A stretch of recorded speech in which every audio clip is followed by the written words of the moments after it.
bueno, esta mañana yo quiero hablar con usted de algo que ha sido una situación fuerte en mi corazón, y lo digo con temor y temblor, pero lo digo con toda certeza bíblica. Tenemos un serio problema de doctrina.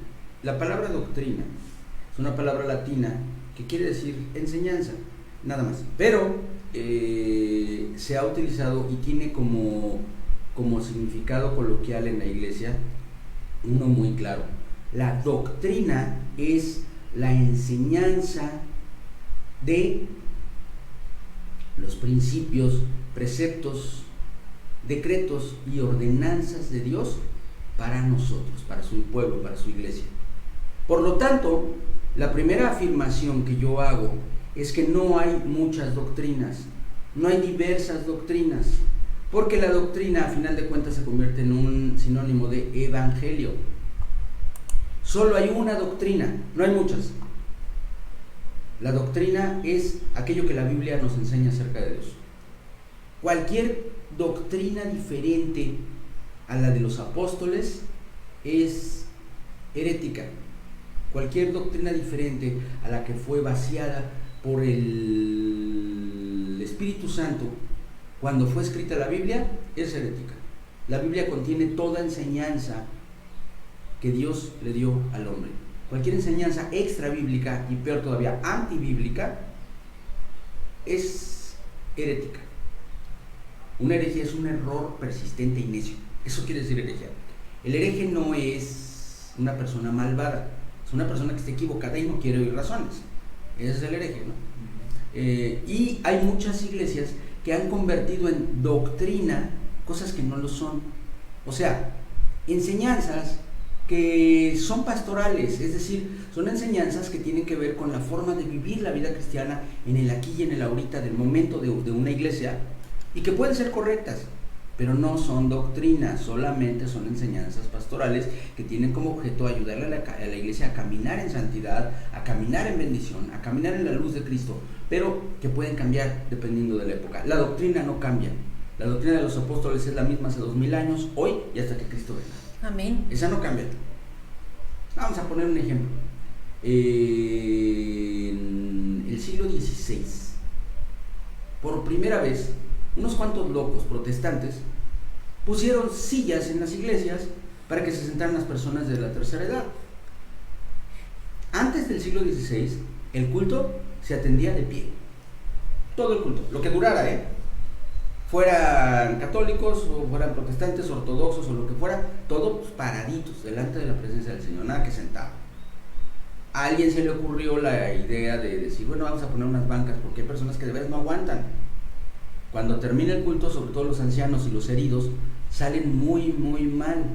Y ahora sí, esto sí es doctrina, no hay ningún sacrificio requerido después del sacrificio de Cristo. El sacrificio de Cristo es suficiente para limpiarnos de todo pecado. Amén. Por lo tanto, nadie tiene por qué hacer otro sacrificio para su salvación.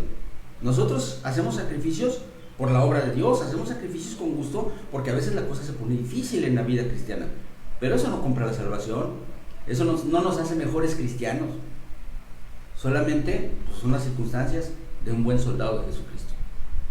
Pero cuando pusieron las sillas, muchos dijeron, no, es que eso está mal, es que eso es una herejía, y eso no está bien delante. No es cierto, eso solamente era una cuestión pastoral, y en su momento fue útil, porque le dio a la iglesia una enseñanza de reverencia. Pero hoy en día, que tenemos bancas y sillas en todas las iglesias, no quiere decir que somos una bola de irreverentes por eso, ¿verdad? Así que no debemos confundir las enseñanzas pastorales con la doctrina. La doctrina es una y única y permanente. ¿Cómo te vistes? Lo que comes. Yo no lo digo, lo dice el apóstol Pablo, que es palabra de Dios. ¿Cómo te vistes? Lo que comes, si guardas o no guardas ciertos días, eso no es doctrina. En ninguna parte de la Biblia dice eso. Porque el que guarda un día lo guarda para Cristo, y el que no lo guarda para Cristo no lo guarda. El que come algo, para Cristo lo come, y el que no lo come, para Cristo no lo come, y eso es una acción personal, no es doctrina. ¿Pero qué sí es doctrina? Yo le voy a hablar hoy de uno de los puntos más importantes de la Escritura y que son doctrina. Es muy simple, usted lo ha oído infinidad de veces, y por eso me asombra que haya tan alta contradicción en la iglesia en este tema. Dice la palabra de Dios en Colosenses 2:15, se lo leo, dice: y despojando a los principados y a las potestades, los exhibió públicamente, triunfando sobre ellos en la cruz. Amén. Le estoy hablando del Señor Jesucristo. Fíjese bien en el contexto de este texto. Desde antes dice, fíjese bien: y a vosotros, estando muertos en pecados y en la incircuncisión de vuestra carne, os dio vida juntamente con él, perdonándoos todos los pecados, anulando el acta de decretos que había contra nosotros, que nos era contraria, y quitándola de en medio y clavándola en la cruz, y despojando a los principados y a las potestades, los exhibió públicamente, triunfando sobre ellos en la cruz. Amén. Aquí no estamos hablando de un proceso, estamos hablando de un evento, es decir, es algo que ocurrió de manera específica, en un tiempo específico, y está hablando en pasado. Cuando esto fue escrito por Pablo a los de Colosas, ya había sucedido, y Pablo lo dijo en pasado. Y hoy, en el siglo XXI, es recontrapasado, ¿verdad? Porque ya pasaron 21 siglos de ello. Casi todavía no se cumplen 21 siglos de la muerte de Cristo. Faltan 13 o 14 años, 12, 13 años más o menos, para que llegue la fecha en la que es el cumplimiento de este evento glorioso. Se van a cumplir 2000 años, por ahí el 2030. En el 2030, porque tenemos el calendario medio recorrido. Entre el 2029 y el 2030 se van a cumplir 2000 años de la muerte de Cristo en la cruz. Oh. Ese sí es el verdadero milenio. Pero lo importante de esto, y ahora sí quiero que usted se siente y se agarre de su silla, es que si alguien viene y te enseña que estamos peleando una guerra espiritual para vencer a Satanás, es mentira. Porque aquí dice que Satanás ya fue vencido en la cruz del Calvario. ¿Fue vencido en qué? Ojo, cuidado, vamos a verlo rápido, espero no tardarme, pero no puedo dejarlo a medias. Fíjese bien lo que le voy a decir. La intención de Satanás, la intención del enemigo, una vez que fue expulsado del tercer cielo, fue, como nos muestra Génesis 1:2, hacer pedazos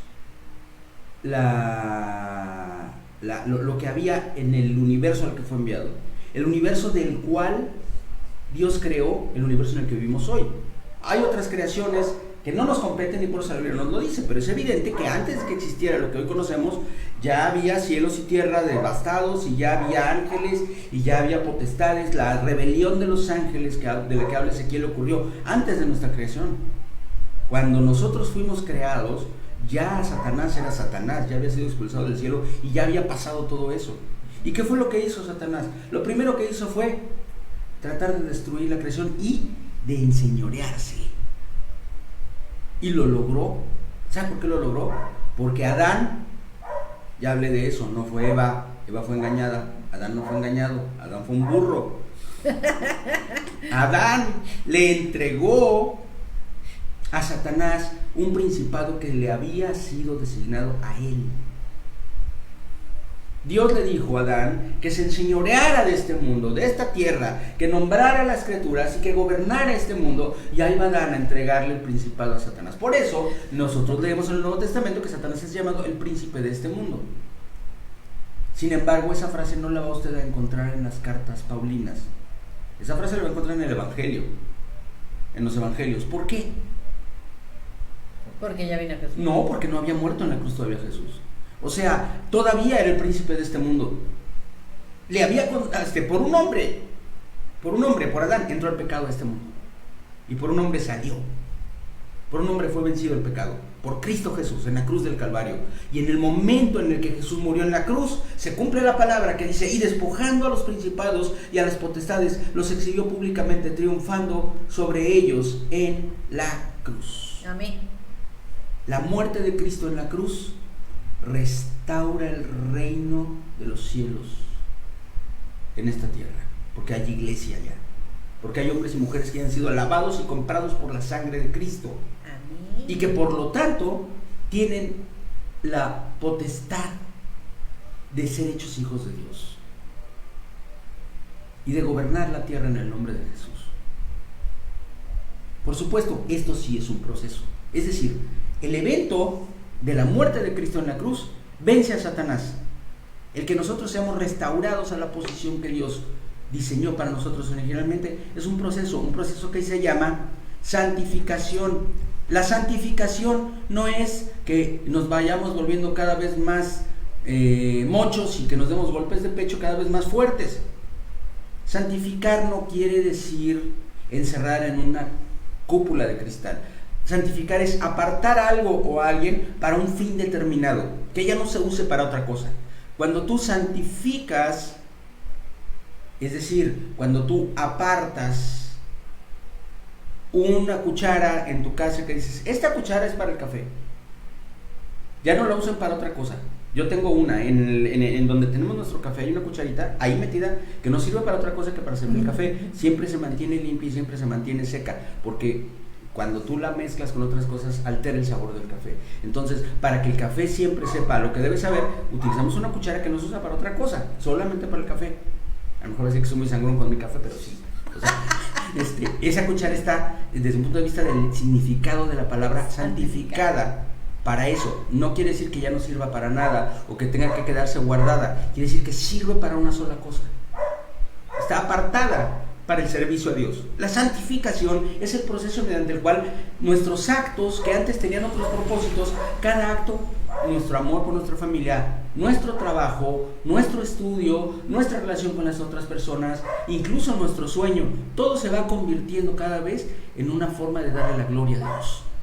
Estamos santificados, es decir, estamos siendo apartados procesalmente, poco a poco, día tras día, para que cada acto de nuestra vida le dé la gloria a Dios y establezca el reino de los cielos en esta tierra.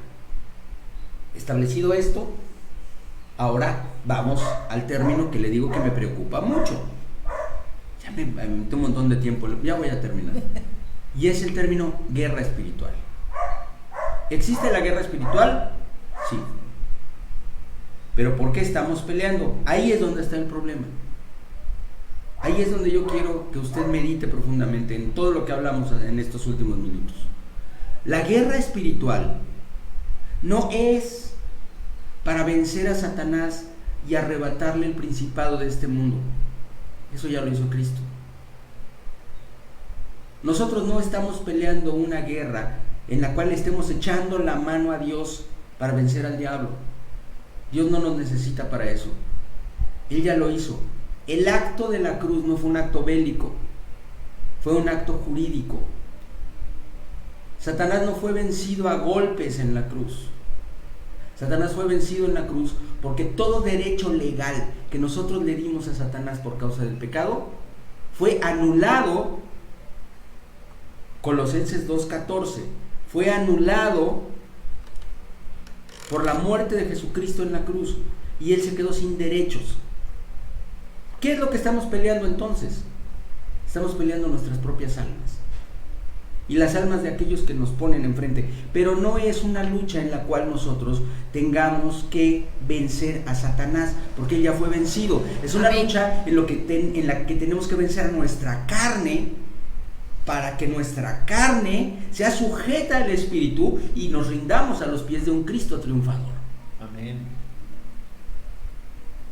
El diablo ya está vencido, está derrotado, está destronado, está desarmado. Aleluya. Está destruido. Y lo único que está esperando él es ver a quién se lleva entre las patas, como decimos por ahí.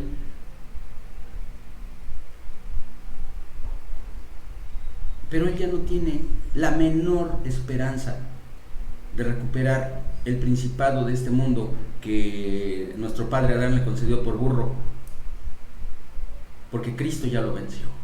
Amén. Enfoque su guerra espiritual. Enfoque su guerra espiritual.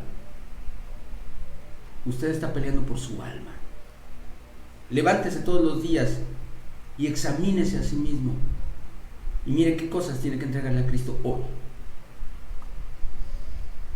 Y entonces sí, cúbrase con toda la armadura del Espíritu, porque esa armadura no le va a servir para ir ofensivamente a pelear contra Satanás.